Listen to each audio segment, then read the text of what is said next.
Friends, ഞാനിപ്പോൾ ഉള്ളത് Chelsea football സ്റ്റേഡിയത്തിന് മുന്നിലാണ്. ലണ്ടനിലെ ഫുൾഹാം എന്ന സ്ഥലത്താണ് ഈ സ്റ്റേഡിയം സ്ഥിതി ചെയ്യുന്നത്. ചെൽസി ഫുട്ബോൾ സ്റ്റേഡിയത്തിന്റെ ഹോം ഗ്രൗണ്ടിന്റെ പേരാണ് സ്റ്റാംഫോർഡ് ബ്രിഡ്ജ്. 1877 ഈ സ്റ്റേഡിയം പണികഴിപ്പിച്ചത്. ഇംഗ്ലണ്ടിലെ ഏറ്റവും പഴക്കം ചെന്ന ഫുട്ബോൾ സ്റ്റേഡിയങ്ങളിൽ ഒന്നാണിത്. ഏകദേശം 40,000-ഓളം ആളുകൾക്ക് ഇരിക്കാവുന്ന ഈ സ്റ്റേഡിയത്തിൽ വലിയ സൗകര്യങ്ങളുണ്ട്. ചെൽസിയുടെ ആരാധകർക്ക് ഈ സ്റ്റേഡിയം അവരുടെ വികാരം തന്നെയാണ്. ചെൽസിയിൽ ഒരുപാട് മികച്ച കളിക്കാർ ഉണ്ടായിട്ടുണ്ട്. അവരിൽ പ്രധാനപ്പെട്ടവരാണ് Frank Lampard, John Terry, Didier Drogba, Eden Hazard എന്നിവർ. 1935 ചെൽസിയും ആഴ്സണലും തമ്മിൽ നടന്ന ഒരു മത്സരത്തിൽ കാണികളായി ഏകദേശം 82,000-ഓളം പേർ പങ്കെടുത്തിരുന്നു. അത് ഈ സ്റ്റേഡിയത്തിന്റെ ഏറ്റവും ഉയർന്ന റെക്കോർഡായിരുന്നു. ഈ സ്റ്റേഡിയത്തിൽ ഒരുപാട് പ്രധാനപ്പെട്ട മത്സരങ്ങൾ നടന്നിട്ടുണ്ട്.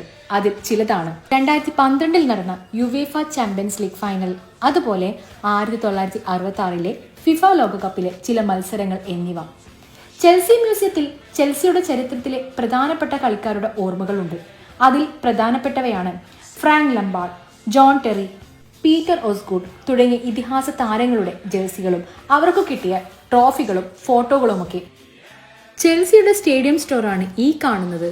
ഇവിടെ ചെൽസിയുടെ ലോഗോ പതിപ്പിച്ച ബോർഡുകളും കീച്ചെയിനുകളും പാവകളും ജേഴ്സികളും അതുപോലെ ബൂട്ട്സുകളുടെയും ധാരാളം കളക്ഷൻസ് ഉണ്ട്. ഇത് ഫുട്ബോൾ പ്രേമികളായ ആൾക്കാരുടെ വാർഡ്രോബിൽ വെക്കാൻ പറ്റിയ ഏറ്റവും വേർത്തിയായൊരു ഐറ്റം തന്നെയായിരിക്കും. സോ ഇതൊക്കെയാണ് ചെൽസിയുടെ വിശേഷങ്ങൾ. പുതിയ വീഡിയോയുമായി നമ്മൾ വീണ്ടും കാണുന്നവരെ എല്ലാവർക്കും ബൈ.